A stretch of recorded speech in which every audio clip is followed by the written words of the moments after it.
Good morning mga kasifap. Civil Force Alliance Philippines, sifap para sa mahirap. Nanapunta karon mga kasifap, pinahinay sa pagbisita sa mga area kung asa ang ato mga opisyalis sa organisasyon. Sumala pa sa kanunay nga akong ginaingon mga kasifap nga ato ang panikamot sakripisyo nga gipananom nato ang kahago doon na ganti nga madawat sa umaabot. Timbayan nako ang tanan nga mga maaptikon ug pinangga nako nga mga BOD officials. Sunahon day nako mga kasifap.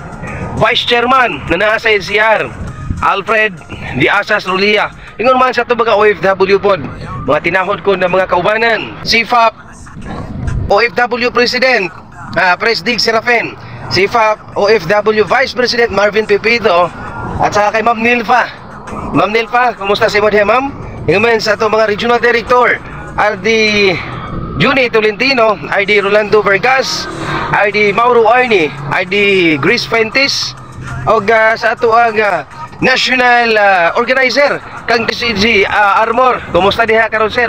Timbaya pod nako mga kasifap ang atong National Speakers Bureau. Dato Ray, hello Dato, kumusta og mayong buntag? Ang National Speakers Bureau nato kay Dato Ray, kumusta diha Dato? Ingon man sa mga provincial director nato kay PD Macrons, PD Nelson, PD Rivas, o sa tibuok Caraga region pertindaghan na mga kaigsunan, dili na nato may isa-isa. Basta padayon lamang kita sa pagpaningkamot nga dili motivas sa ato ang ikasabutan. Remember nga ang sifap nga disenyo nato is para sa mahirap. Diin, doon na tayo mga paghahimuon nga magkatila pa nga gayon kita mga kaigsunan. So dito maglangan ato gayon na paningkamutan nga makuha. So thank you very much mga kasifap. Mabuhay ang sifap para sa mahirap. Jeffrey Zadio at your service, mayong buntag.